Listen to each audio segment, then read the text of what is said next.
আলহামদুলিল্লাহ, সমস্ত প্রশংসা, সমস্ত তারিফ সেই মহান রব্বুল আলামিনের, যে মহান রব্বুল আলামিন আমাদেরকে আজ মুহররমুল হারাম মাসের ৩রা তারিখ প্রথম জুমাতে মসজিদ জামে রিজভিয়ানে আসা বসার তৌফিক দান করেছেন। আমরা সকলে বলি আলহামদুলিল্লাহ। প্যারে হাজরিন, মুহররমুল হারাম মাস আসলেই ইমাম হুসাইন স্মরণে চলে আসে, ঠিক কিনা? ইমাম আলী মাকাম ইমাম হুসাইনের উপরে আলোচনা ইনশাআল্লাহ আমরা শুনবো।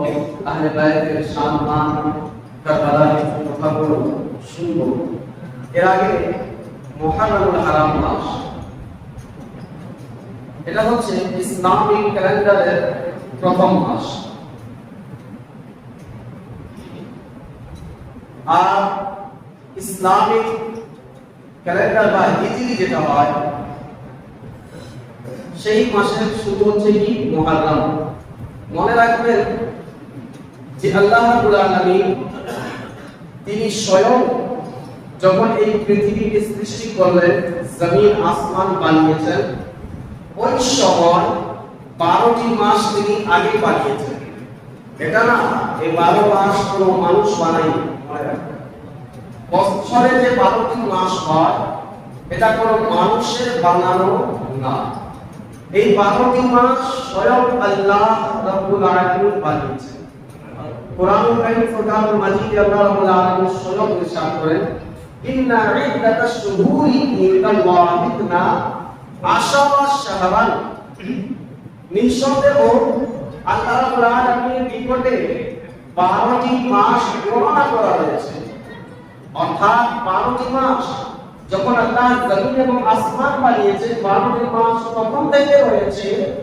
আল্লাহ রাব্বুল আলামিন আরো বলেন, মিনহা আরবাআতুল হুরুম। ওই 12টি মাসের মধ্য থেকে 4টি মাসকে আমি আল্লাহ সম্মান দান করেছি।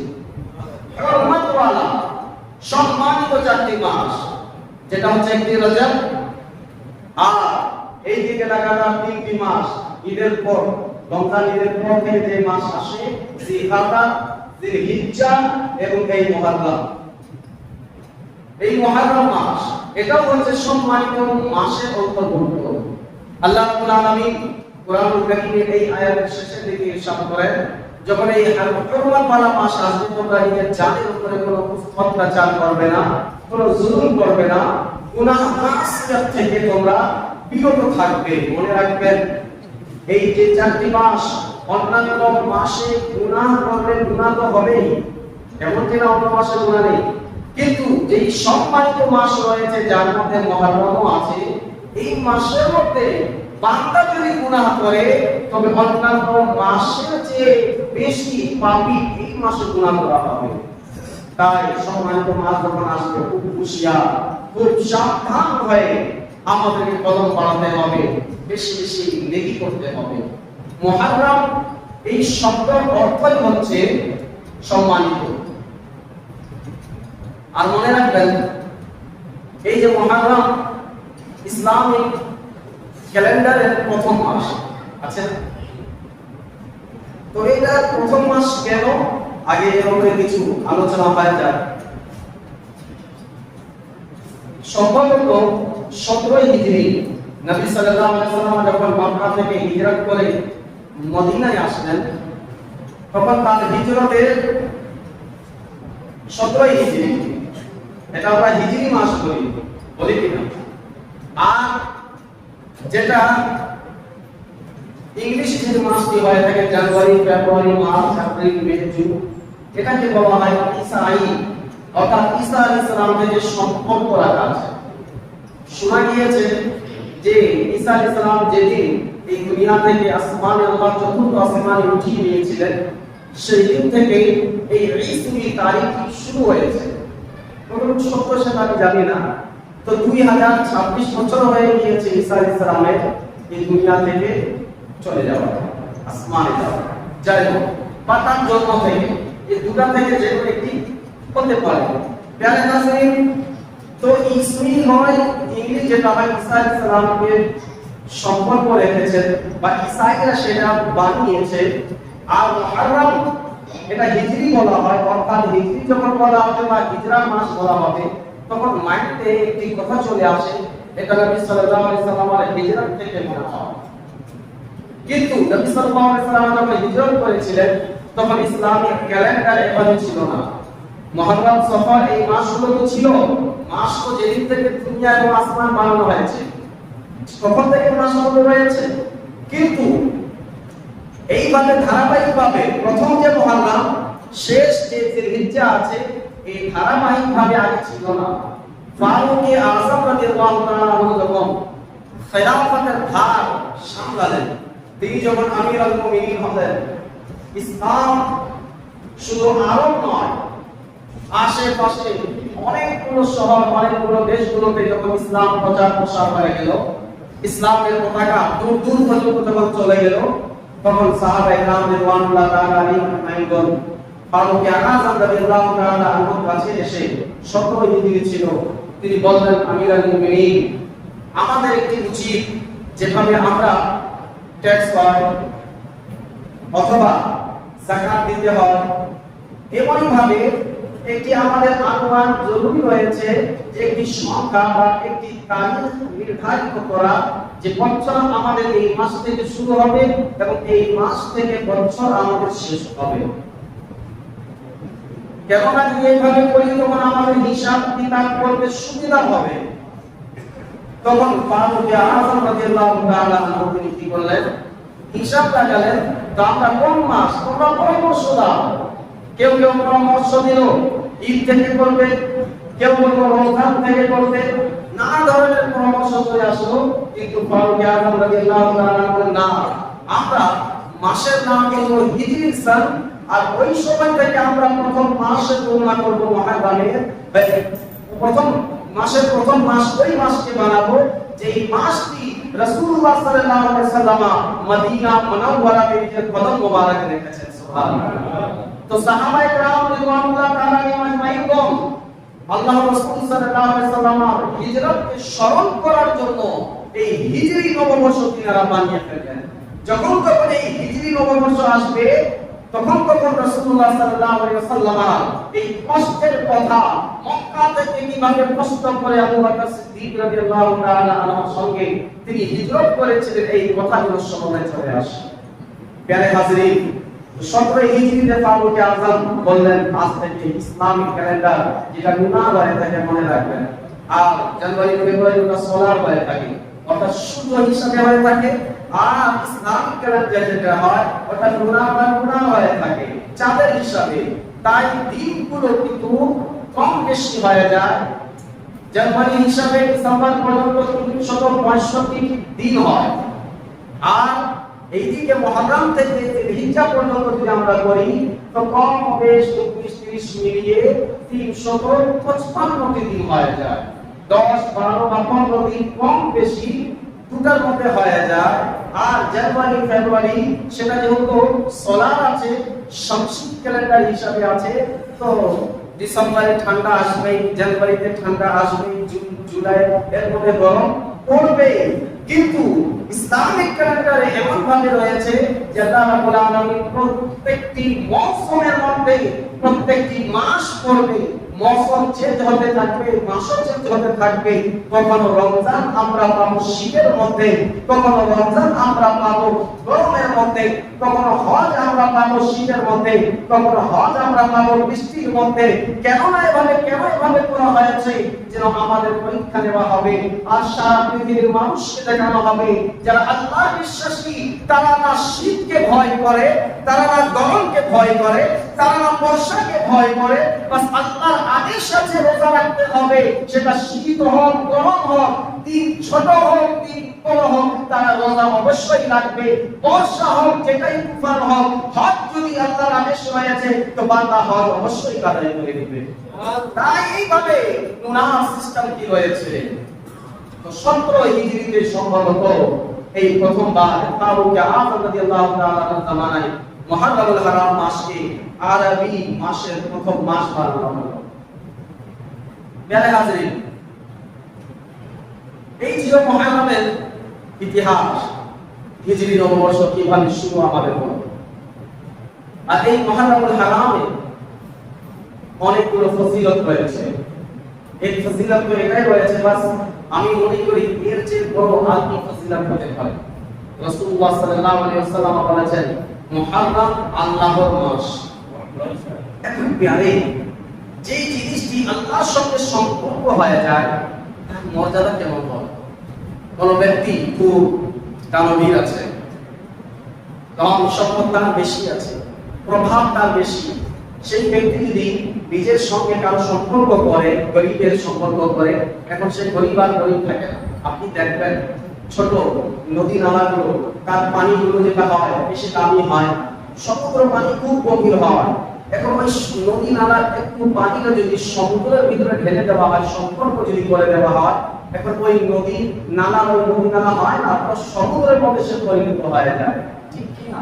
তাই প্যারে হাজিরিন, আল্লাহ রাব্বুল আলামিন তিনি আল্লাহু আকবার আছেন, তিনি এই মাসকে বলেছেন নিজের সঙ্গে সম্পর্ক করেছেন। তো আমি মনে করি আর ফজিলত পরে রয়েছে, কিন্তু এর চেয়ে বড় ফজিলত মুহররম মাসে আর কি হবে যে রাসূলুল্লাহ সাল্লাল্লাহু আলাইহি ওয়াসাল্লাম বলে দিলেন মুহররম আল্লাহর মাস। এখন আল্লাহর মাস আছে, তো এই মাসের মধ্যে আমাদের কি করতে হবে? আল্লাহকে রাজি করতে হবে। हम राजी करते हैं अल्लाह को, ढोल बजाते हैं नहीं बजाते, चांद निकला कि नहीं पूरा रास्ते में बज रहे हैं। अच्छा ठीक কথা বলি, ঢোল বাজালে কি খুশি হবে?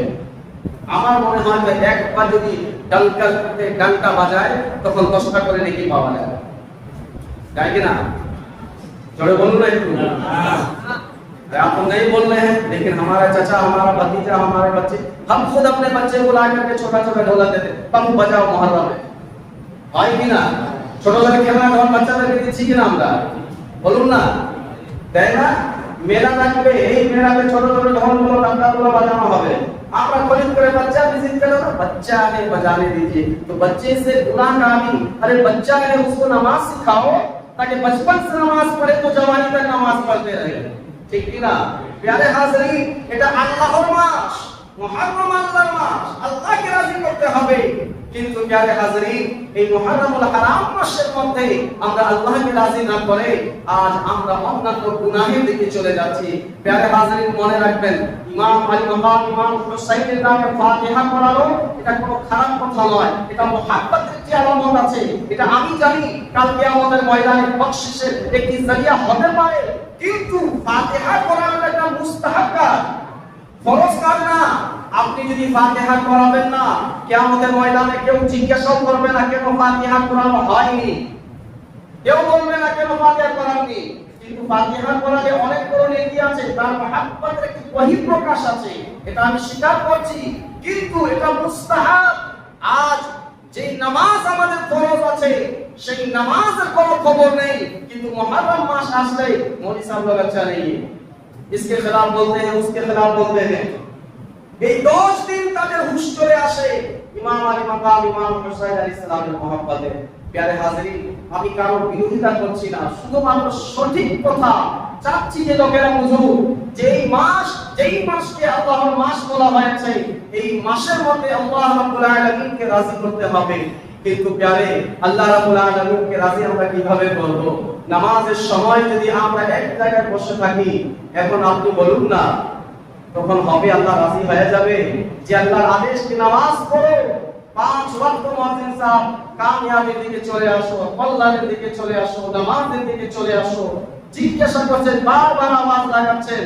আপনি দেখবেন সারা পৃথিবীর মধ্যে এমন কোন ইউনিভার্সিটি নেই, এমন কোন ঘর নেই যেই বাসা থেকে, যে ঘর থেকে, যে ইদারা থেকে, যে প্রতিষ্ঠান থেকে এমন আওয়াজ আসবে যে আমার কাছে চলে আসো কল্যাণ পেয়ে যাবে, আমার কাছে চলে আসো কল্যাণ চলে আসবে। এমন কোন ঘর দেখাতে পারবেন না। পৃথিবীতে শুধুমাত্র আল্লাহর ঘর মসজিদ এমন একটি আছে যেই ঘর থেকে সারা দিনে 5 বার আওয়াজ আসে যে আমার ভিতরে চলে আসো, তুমি কল্যাণ পেয়ে যাবে, হাইয়া আলাল ফালাহ, হাইয়া আলাল ফালাহ। কিন্তু প্যারে আজ আমরা কল্যাণ বুঝতেছি কোন দিকে? কল্যাণ সময় দিকে বুঝতেছি। ज्यादा लोन मिलेगा, कम सूद देना होगा, ठीक कि ना। प्यारे हाज़रीन, যাই হোক এই মুহররম মাস আল্লাহ রাব্বুল আলামিনকে রাজি করার মাস, আল্লাহর মাস যেহেতু হয়েছে, যাই হোক এই মাসের মধ্যে আরো ফজিলতগুলো রয়েছে। আর এই মাসের মধ্যে একটি দিন হয়, যে দিন 10ই তারিখ, যেটা আগামী শুক্রবার হবে, আশুরা যেটাকে বলা হয়।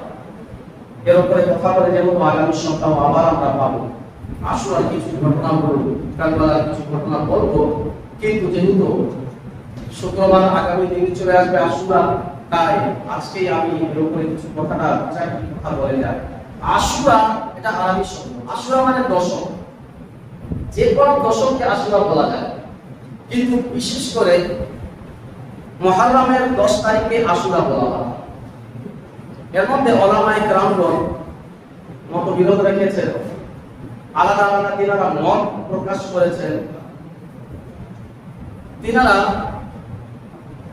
বলেছেন যে আশুরা এই দিনকে এর জন্য বলা হয়, এটা মুহররমের 10 তারিখ, কিন্তু 10 কে আশুরা বলা হয়। আশুরা মানে 10 আর আশুরা মানে দশক, যেহেতু মুহররমের 10 তারিখ তাই একে আশুরা বলা হয়। আর আল্লামা ইবনে কাসির রাহমাতুল্লাহি তাআলা আলাইহি তিনি বলেন যে এই দিনকে আশুরা এর জন্য বলা হয় যে মুহররমের 10 তারিখে আল্লাহ রাব্বুল আলামিন 10 জন নবীর দোয়াকে কবুল করেছেন। তবে অবশ্যই যে দিন একজন নয়, এমনিতে প্রত্যেক দিন তো আল্লাহ দোয়া কবুল করেন, কিন্তু বিশেষ করে আশুরার দিন 10 জন নবীর দোয়াকে আল্লাহ কবুল করেছেন, তো সেই দিনটি অবশ্যই বরকতময় দিন আছে। তাই 10 জন নবীর নিসবত করে এই দিনকে আশুরা বলা হয়। মতবাক্য রয়েছে, আল্লামা ইবনে কাসির ওই 10 জন নবীর নাম সহ লিখেছেন। তার মধ্যে হযরত ইব্রাহিম আলাইহিস সালামের কথা আছে, আল্লাহ রাব্বুল আলামিন এই দিনটাকে নমরুদের আক্রমণ থেকে হেফাজত করেছিলেন। হযরত মুসা আলাইহিস সালাম কে এই দিনে নীল নদ পার করিয়ে ফিরআউনকে সেই নীল নদের মধ্যে ডুবিয়ে দিয়েছিলেন। এইভাবে আবার অনেকে বলেছেন এই রিওয়ায়াতগুলো সহিহ, কিন্তু আমি বলবো এই ব্যাখ্যাটি আমি আমার পক্ষ থেকে দিচ্ছি না। আল্লামা ইবনে কাসির, যিনি আল্লামা ইবনে তাইমিয়া, তিনি স্বয়ং ছাত্র আছেন, ইবনে তাইমিয়ার ছাত্র আছেন, যিনি হচ্ছেন ইবনে কাসির। আর ইবনে তাইমিয়াকে আহলে হাদিস যারা রয়েছেন আমাদের, যিনাকে আমরা লামা যাহাবি বলি, তিনারা নিজের ইমাম, নিজের মুর্শিদ হিসাবে মানেন। এখন যদি তিনারও প্রাণগুলো উঠালে ইবনে তাইমিয়ারও প্রাণগুলো উঠে যাবে। প্যারে হাজরিন, তখন তিনি নিজে বলেন যে হযরত মুসা আলাইহিস সালাম এই দিন নীল নদ পার হয়েছিলেন, এমনকি হযরত ইউনূস আলাইহিস সালাম এই দিনে মাছের পেট থেকে আল্লাহ রাব্বুল আলামিন তার দোয়াকে কবুল করে আযাদি দিয়েছিলেন। হযরত ইউসুফ আলাইহিস সালামকে এই দিনে সেই অন্ধকার কূপ থেকে বের করে মিশরের বাজারে নিয়ে যাওয়া হয়েছিল। এমনই ভাবে 10 জন নবীর সাল্লাল্লাহু আলাইহি কথাগুলো তিনি লিখে দিয়েছেন, তাই এই দিনকে আশুরা বলা হয়। আর মনে রাখবেন, আশুরা যখন আসবে, এই 10 তারিখে আশুরা, এই দিনের রোজা রাসূলুল্লাহ সাল্লাল্লাহু আলাইহি ওয়াসাল্লাম কোনদিন ছাড়েননি। নবী সাল্লাল্লাহু আলাইহি ওয়াসাল্লাম যখন মক্কা থেকে মদিনায় আসলেন, তো সেই জায়গায় মুসা আলাইহিস সালামের অনুসারী যারা ছিলেন তারা বেশি ছিল, সেই জায়গায় তিনারা রোজা রাখতেন আশুরার দিন, অর্থাৎ 10ই মুহররমে।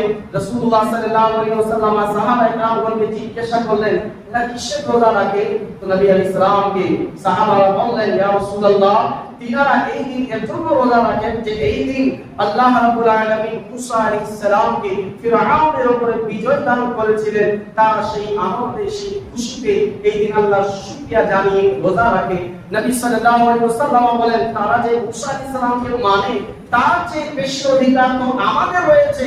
আমরা বেশি করে মুসা আলাইহিস সালামকে মানি, কিন্তু আমার ভাই আছে, এই দিন আমরাও রোজা রাখবো। সাহাবা বলেন, ইয়া রাসূলুল্লাহ, এই দিন তো ইহুদিরা নাসারারা, এই দিন ইহুদিরা রোজা রাখে, এই দিন যদি আমরাও রোজা রাখি তাদের সঙ্গে সাদৃশ্য হয়ে যাবে, মিলে যাবে। রাসূলুল্লাহ সাল্লাল্লাহু আলাইহি ওয়াসাল্লাম এটা বলেননি, তাহলে রোজা রাখা বন্ধ করে দাও, এটা বলেননি। যেমন আজকাল কিছু আছে আমাদের মধ্যে যে না, এভাবে কাজ করলে এটা ঠিক না, অমুকের কাজের সঙ্গে মিলে যায়, ওই কাজটাই বাদ দিয়ে দেওয়া হয়, ঠিক কি না? কাজটাই বাদ দিবে না। যেমন ফর এক্সাম্পল মাজার, মাঝখানে অনেক মাজার উপরে হামলা হলো না, কি হয় মাজারে হামলা কেন করলো? যদি রিজনটা জানা গেল, তাওহীদি জনতা যিনারা ছিলেন তারা রিজনটা কি বললেন, বলে রিজন হচ্ছে এটাই যে মাজারের মধ্যে কি হয়, অনেক মাদক দ্রব্য বিক্রি হয় এবং বাবা কামারা যারা রয়েছে তারা নেশাগ্রস্ত হয়ে থাকে, ভণ্ডামি হয়। এই তারা একটা রিজন, একটি কারণ বললেন। তো এই কারণে তারা কি বলেন, না থাকবে মাজার, না হবে ভণ্ডামি। এই কারণ বলে তারা কি করলো, মাজারের উপর হামলা করলো। যুক্তি তো তাদের ঠিক আছে, কিন্তু তাদের কিছু জ্ঞানের অভাব। আপনারা দেখবেন মসজিদে যখন নামাজ পড়তে আসেন, নামাজে যখন আসলে জুতা চুরি হয় না? স্বয়ং নিজে আমার জুতা চুরি হয়েছে, তো মসজিদের ইমামের জুতা হেফাজত আছে কিনা? আমার দুইবার জুতা চুরি হয়েছে। এর আগে এক এক দিনে 4-5 জনের জুতা চুরি হয়েছে, এখান থেকে না, শুধু পুরো সৈয়দপুর অনেক মসজিদ থেকে। তো চুরি করা একটা নেকির কাজ নাকি? বলুন না, কিসের কাজ? গুনাহের কাজ আছে কিনা? তো চুরি করেছে, তারা মসজিদে এসে গুনাহ করেছে।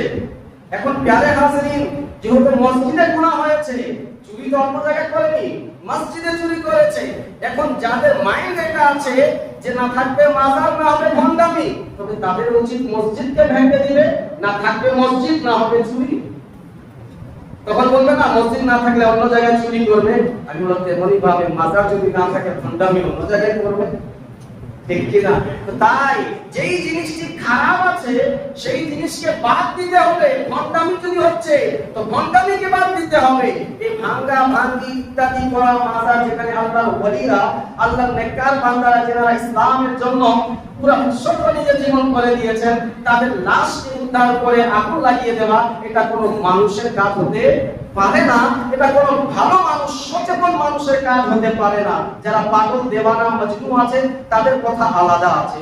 প্রিয় হাজিরিন, আমি বলছিলাম যে এই মুহররমুল হারাম মাসের মধ্যে একটি রোজা ইহুদিরা রাখতো।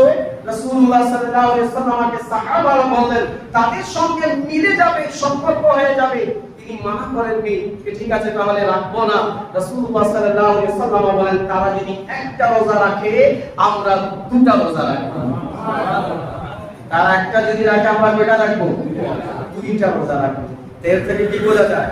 আমল যত হয় বেশি করা উচিত, কম করা উচিত জোরে বলুন না, নাকি কম করব? আজকাল আমাদের দেশে কিছু আছে, কেউ বলে 20 রাকাত তারাবি, কেউ বলে 8 রাকাত তারাবি। এখন আমরা কম দিকে যাব, তো রাসূলুল্লাহ সাল্লাল্লাহু আলাইহি ওয়াসাল্লাম বলে যে যেটা বেশি আছে সেই দিকে যাও। মানলাম হাদিসে 8 রাকাত আছে, নাই তো 20 রাকাতের দলিল আছে, কিন্তু আমি মেনে নিলাম। আর হাদিসে 20 রাকাত এসেছে। আল্লাহ রাব্বুল আলামিন যদি 20 রাকাত তারাবি কবুল করেন, তবে কিয়ামতের ময়দানে বাকি 12 রাকাত কোথায় থেকে নিয়ে আসবো? আর যদি 8 রাকাত কবুল থাকে তো 8 রাকাত তো আছেই তারাবি, 20 রাকাত এক্সট্রা নফল হয়ে যাবে। এটা অতিরিক্ত আমার জন্য হয়ে গেল, নেকির ভান্ডার হয়ে গেল, ঠিক কি না? তাই প্রিয় হাজিরিন, নেকি যখন হবে বেশি বেশি করতে হবে। আর আজ আমাদের সমাজের মধ্যে নেকি থেকে বান্দাদেরকে এমন ভাবে দূর করছে, বলে ফরজ যথেষ্ট আছে, আর কিছু করার প্রয়োজন নেই। ফরজ নামাজ পড়লো, দোয়ারও প্রয়োজন নেই। উঠলো মসজিদ থেকে ডাইরেক্ট চলে গেল। এমন মনে হয় যে মসজিদে মন থেকে আসে না, দূর দূর করে আসলো, আবার দূর করে চলে গেল মসজিদ থেকে। মসজিদে মন থেকে আসে না। কিন্তু মনে রাখবেন আল্লাহ রাসূল সাল্লাল্লাহু আলাইহি ওয়াসাল্লাম বলেন কাল কিয়ামতের ময়দানে আরশের ছায়া ব্যতীত কোনো ছায়া থাকবে না। যেই মানুষের অন্তরে মসজিদ থেকে মুহাব্বত হবে, কাল কিয়ামতের ময়দানে ওই ব্যক্তি আরশের ছায়ার তলে হবে। সুবহানাল্লাহ। মসজিদ থেকে মুহাব্বত কার হবে? যে মসজিদে শুধু আসবে না, পরস্পর সমাবেশে চলে যাবে। এটাই নাকি কেরাত একটু লম্বা হয়ে গেলে बाप रे बाप इमाम साहब आज 2 मिनट लेट कर दिए हैं जुमा में, मतलब इसके दिल में बहुत मस्जिद से मोहब्बत है कि नहीं? बहुत मोहब्बत है कि लेट हो गया। अरे मोहब्बत होती तो इमाम साहब तकरीर करते रहिए, सारा दिन हम बैठे हुए हैं। এটা না মসজিদের মোহব্বত। প্রিয় হাজিরিন, তো মসজিদের মোহব্বত অন্তরে রাখতে হবে যেন কাল কিয়ামতের ময়দানে আরশের ছায়া আমরা পেয়ে যাই। তাই আমলের মধ্যে ঘাটতি করা যাবে না, কম করা যাবে না। আমল যত বেশি তত বেশি করতে হবে। ফরজ ইবাদতের পর নফল ইবাদত বেশি বেশি করতে হবে। বুখারী এবং মুসলিম, যেহেতু আমি যে মাদ্রাসার শিক্ষক আছি ওখানে বুখারী এবং মুসলিম স্বয়ং ক্লাস আমি নিজেই নেই। বুখারী শরীফের হাদিস যখন পড়াচ্ছিলাম তখন ওই বুখারী শরীফ এবং মুসলিম শরীফের উভয়ের হাদিস আছে যে আল্লাহ রাব্বুল আলামিন কাল কিয়ামতের ময়দানে বান্দাদের যখন নামাজের হিসাব নেবেন, বান্দা নামাজ দেখাবে, তেমনি ভাবে রোজার হিসাব নেবেন, রোজা দেখাবে।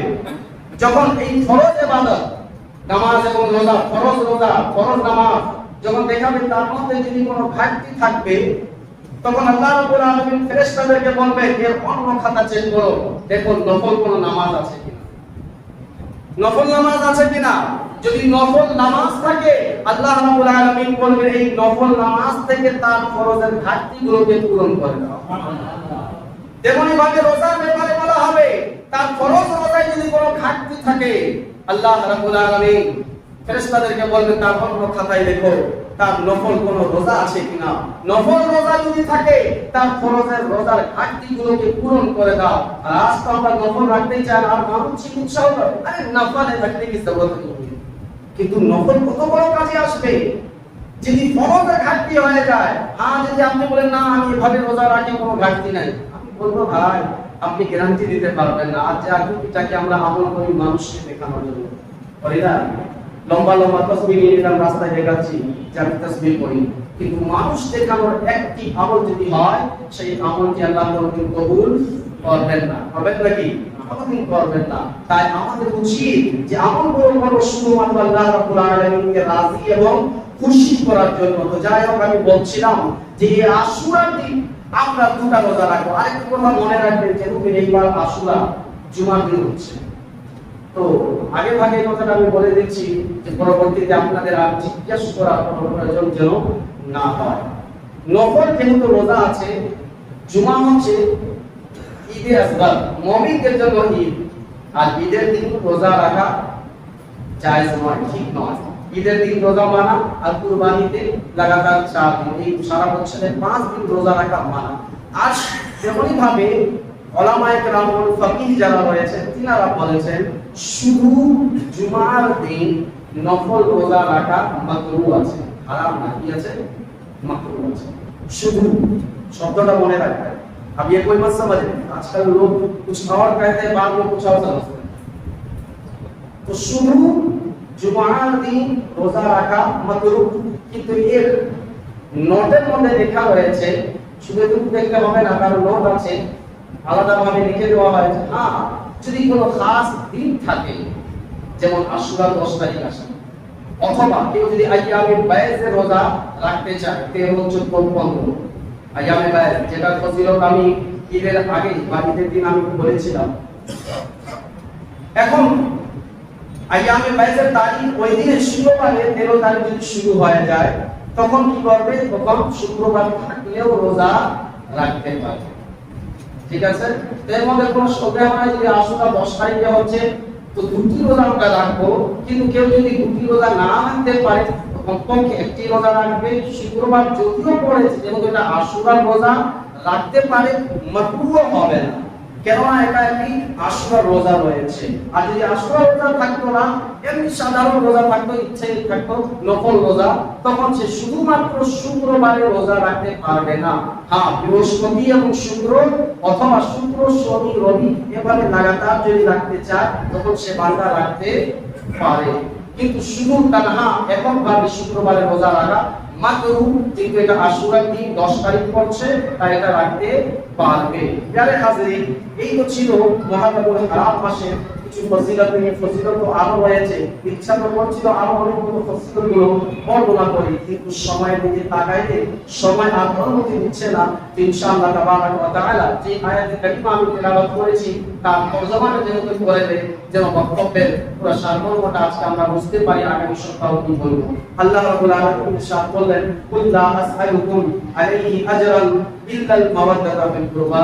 এর অর্থ হচ্ছে, হে হাবিব, আপনি আপনার উম্মতিদেরকে বলে দিন বা আমার বান্দাদেরকে বলে দিন, লা আসআলুকুম আলাইহি আজরা, আমি তোমাদের কাছ থেকে কোনো বিনিময় চাচ্ছি না, কোনো বিনিময় চাচ্ছি না। কিসের বদলায়? যে তোমাদের কাছে দিন নিয়ে এসেছি, তোমাদের কাছে আল্লাহর কোরআন নিয়ে এসেছি, তোমাদেরকে নামাজ দিয়েছি, তোমাদেরকে রোজা দিয়েছি, আল্লাহ রাব্বুল আলামিনের পথ তোমাদেরকে দেখিয়ে দিয়েছি, তোমাদেরকে জান্নাতের পথিক বানিয়েছি। এই সমস্ত কাজগুলোর কোনো বিনিময় আমি চাচ্ছি না। তোমাদেরকে এত সাহায্য যে করলাম, এই সাহায্যের কোনো বদলা, কোনো বিনিময় আমি চাচ্ছি না। চাচ্ছি কি ইল্লাল মাওয়াদ্দাতা ফিল কুরবা, শুধুমাত্র আমার কারাবাত যারা রয়েছেন, আমার নিকটে যারা রয়েছেন, অর্থাৎ আহলে বাইত যারা রয়েছেন, তাদেরকে মহব্বত করুন, তাদের ভালোবাসা, মাওয়াদ্দা। আচ্ছা, মাওয়াদ্দা এর মেন হরফ হচ্ছে ওয়াও দাল দাল বুদ, একটি আতর আছে বুদ, সুন্দর বুদ, বুদ, ওয়াও দাল দাল বুদ। আর এর অর্থ হচ্ছে কি ভালোবাসা, মহব্বত। আরবিতে আরেকটি শব্দ আছে হুব, হা বা বা, হুব, এর অর্থ হচ্ছে মহব্বত, ভালোবাসা। হুব এবং বুদ, আরবি এর দুটি অর্থ হয় মহব্বত বা ভালোবাসা, কিন্তু আরবি বাংলার কোনো শব্দের মতো না। একটি শব্দ তার ভিতরে অনেক জ্ঞান কিন্তু লুকায়িত থাকে। হুব বলা হয় সাধারণ মহব্বতকে, হা বাবা দ্বারা যে হুব হয় সাধারণ মহব্বত, আপনার যদি ইচ্ছা হয় তখন ভালোবাসবেন। আর বুদ বলা হয় এমন ভালোবাসা, তোমার মন চাইলেও মহব্বত করো, তোমার মন না চাইলেও মহব্বত করো। বা হুব আম মহব্বত, সাধারণ মহব্বত, আর বুদ দৃঢ় মহব্বত। একটি মিসাল আমি দিচ্ছি, যদি একটা ব্যাঙ দেখেছেন তো, ব্যাঙ বলে না, এই ব্যাঙ পানিতেও থাকে, থাকে না? এবং ওই ব্যাঙ যদি পানি থেকে বেরিয়ে আসে, সেই ব্যাঙ কি হয়ে যায়? মাটিতেও থাকে, শুকনাতেও থাকে। তো আমরা বলতে পারি এই ব্যাঙ পানিকে মহব্বত করে, ভালোবাসে, তাই তো মাঝে মাঝে চলে যায়। কিন্তু প্রকৃত মহব্বত তার নেই, কেন? সে পানি ছাড়াও থাকতে পারে, পারে না? কিন্তু একটি মাছ সেই পানিতেই থাকে, ওই মাছকে যদি আপনি পানি থেকে বের করে দিবেন, সেই মাছ কি জীবিত থাকতে পারবে? পারবে না। সে লাফাইতে লাফাইতে, মাথা পটকাইতে, সব পটকারা না, পুরো বদন পটকারা जो भी हो, আমি আমার কথা আপনাদেরকে বুঝাই দিচ্ছি। মাথা পটকাইতে সে কি করে? ধীরে ধীরে মাছটি মারা যায়। কেন? সে পানি থেকে পৃথক হয়েছে। তো তেমনি ভাবে যেভাবে মাছ পানি থেকে পৃথক হয়ে যায়, তো মাছের পানির প্রতি মহব্বত বুদ আছে, আর এই ব্যাঙ যে পানিকে মহব্বত করে না, হুব আছে। অর্থাৎ হলো হুব মানে সাধারণ ভালোবাসা, আর বুদ মানে দৃঢ় ভালোবাসা। আল্লাহ রাব্বুল আলামিন বলে দিলেন, তোমরা যখন নবীর বংশদেরকে ভালোবাসবে, তখন ওই সাধারণ ভালোবাসবা না, দৃঢ় ভালোবাসা, নিজের জানের চেয়েও বেশি তাদেরকে অন্তর থেকে মহব্বত করবে। সুবহানাল্লাহ। আল্লাহ রাব্বুল আলামিন আমাদের সকলকে আহলে বাইতের দৃঢ় ভালোবাসা দান করুন। সকলে বলে আমিন। মা আলাইনা ইল্লাল বালাগ। জিনা রাসূলুল্লাহ